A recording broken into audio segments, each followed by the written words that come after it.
दोस्तों, बहुत लोगों ने बहुत बार कमेंट करके हमें पूछा कि सर REIT क्या है बताइए। REIT के बारे में हमें इंफॉर्मेशन दीजिए, सिंपल इजी तरीके से समझाइए, क्योंकि ये भी एक बहुत बड़ा बूमिंग ट्रेंड आज रियल एस्टेट इंडस्ट्री में चल रहा है। बड़े बड़े ग्रुप्स आज चाहते हैं कि वो REIT के थ्रू बहुत सारी प्रॉपर्टीज बेचें, क्योंकि इससे लोगों के लिए बाइंग सिंपल हो जाती है। हाँ, आपने बहुत ठीक सुना, REIT से थोड़ा बाइंग लोगों के लिए सिंपल हो जाती है। तो क्या है REIT, कैसे REIT काम करता है, क्या 1000, 2000, 5000 इतना छोटा अमाउंट लेकर भी कभी रियल एस्टेट को खरीदा जा सकता है? ये सब हम इस वीडियो में कवर करने वाले हैं। इस वीडियो को एंड तक जरूर देखिए। हम आपको बताएंगे सबसे इजी, सबसे आसान तरीके से कि REIT क्या है और कैसे ये हर व्यक्ति के लिए बेनिफिशियल है, आने वाले समय में कैसे इसका ट्रेंड बढ़ेगा। ये सब चीजें हम आपको बताने वाले हैं बहुत ही सिंपल इजी स्टोरी में। पूरी REIT की सीरीज हम आगे लेकर आएंगे, जिसमें बहुत एडवांस लीगल चीजें भी कवर करेंगे, पर इस वीडियो में बहुत सिंपल कहानी के जैसे हम आपको बताने वाले हैं कि REIT क्या है, रियल एस्टेट में कैसे काम करता है और कैसे इसके आगे बेनिफिट्स होने वाले हैं। मैं doctor Amol Maurya, real estate coach, real estate trainer, author and entrepreneur. दोस्तों, REIT का मतलब है रियल एस्टेट इन्वेस्टमेंट ट्रस्ट। हाँ, ये इसका फुल फॉर्म है। तो कैसे काम करता है REIT? तो रियल एस्टेट इन्वेस्टमेंट ट्रस्ट, जैसे कि नाम में ही छुपा, ये एक इन्वेस्टमेंट ट्रस्ट है।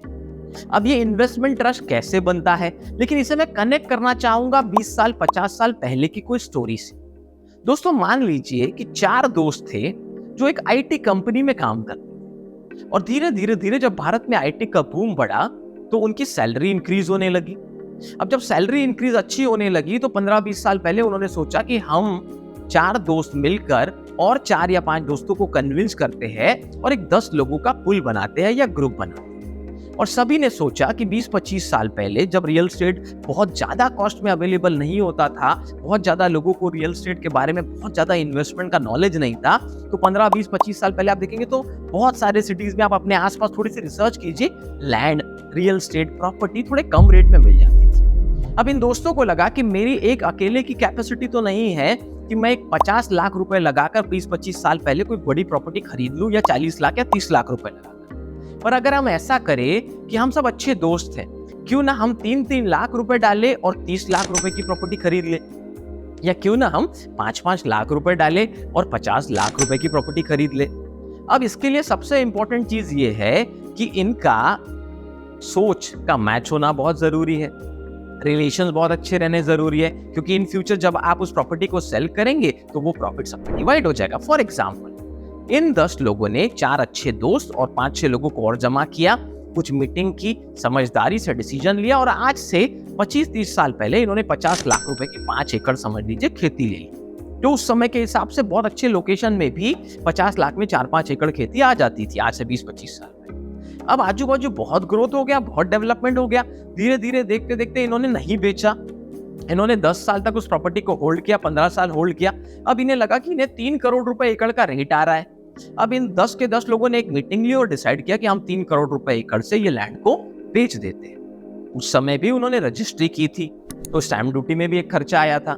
आज भी जो लेगा उसे रजिस्ट्री करनी पड़ेगी, तो एक स्टैंप ड्यूटी का कॉस्ट आज भी इन्वॉल्व रहेगा, लेकिन ये more than the basic cost होता है। अब सिंपल तरीके से इसे समझिए कि 10 दोस्तों ने 3-3 लाख या 5-5 लाख रुपए डालकर प्रॉपर्टीज खरीदी और अब 3 करोड़ रुपए एकड़ के हिसाब से वही 5 एकड़ जगह जो पहले इन्होंने खरीदी थी 20-25 साल पहले, अब 15 करोड़ रुपए की बेच दी या 12 करोड़ रुपए की बेच दी, 4 एकड़ या 5 एकड़ जैसा भी इन्होंने लैंड लिया।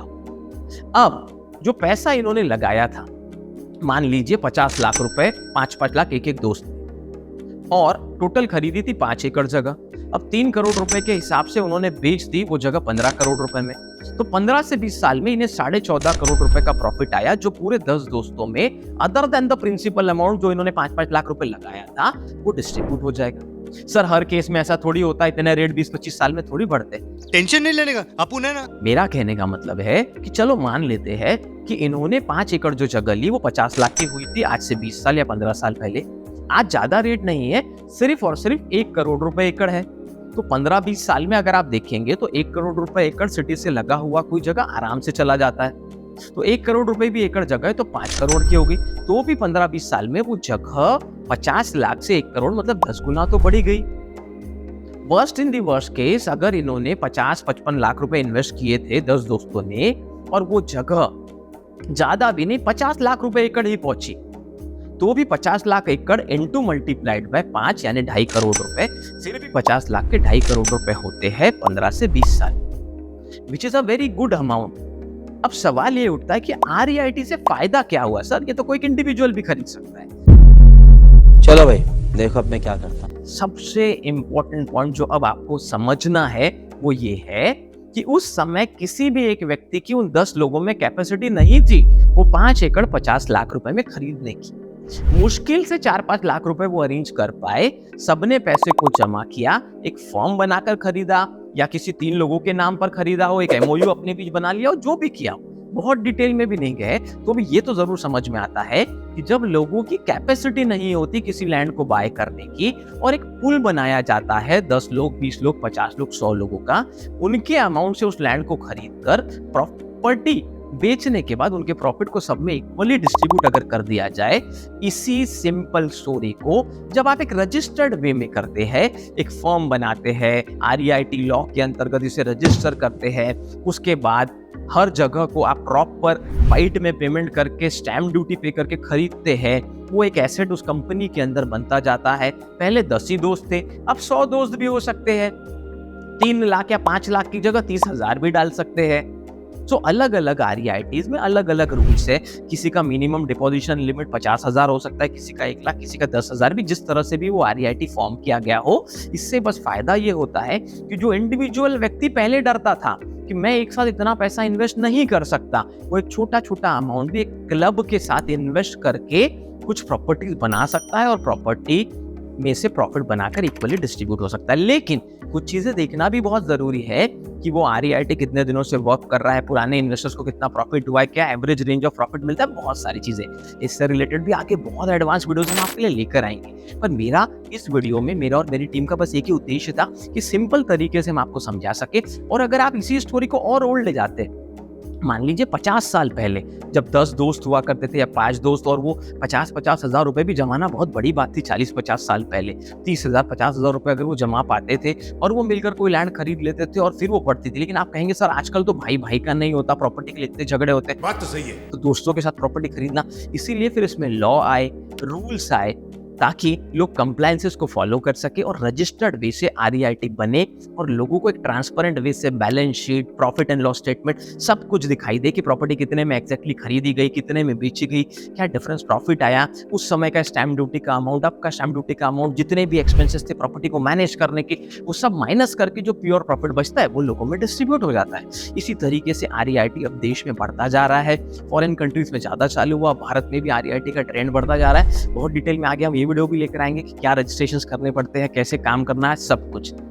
मुझे लगता है कि सिंपल वे से आपको ये समझ में आ गया होगा कैसे REIT की मदद से लोग अपने अपने पैसे को जमा करके, कैपिटल को इन्वॉल्व करके एक बड़ा कैपिटल बना के कुछ प्रॉपर्टीज ले सकते हैं जो वो इंडिविजुअली नहीं खरीद सकते थे, पर ग्रुप की पावर से, इस पूल की पावर से खरीद पाते, और इस वजह से वो प्रॉफिट सबके बीच में डिस्ट्रीब्यूट हो जाता है। अगर ऐसे इंटरेस्टिंग बहुत सारे अलग वीडियोस आप देखना चाहते हैं, जरूर कमेंट करके बताइए अगला वीडियो किस टॉपिक पे आपको देखना है। और अगर आपको लगता है कि वीडियो बहुत काम का है, बहुत प्रैक्टिकल है, बहुत लोगों के काम आ सकता है, तो इस वीडियो को डाउनलोड कीजिए, इसके लिंक को अलग अलग जगह शेयर कीजिए। आप अगर वीडियो शेयर करेंगे तभी हम हमारा मिशन सक्सेसफुल कर पाएंगे। हमारा मिशन है आने वाले 10 साल में कम से कम 1 लाख रियल एस्टेट एंटरप्रेन्योर को कोच करना और उनको एम्पावर करना, ताकि एक व्यक्ति भी 50-60 लोगों को जॉब दे पाए, तो भारत में 50-60 लाख नए जॉब क्रिएट हो। इस मिशन को आगे बढ़ाने में सिर्फ आप मदद कर सकते हैं।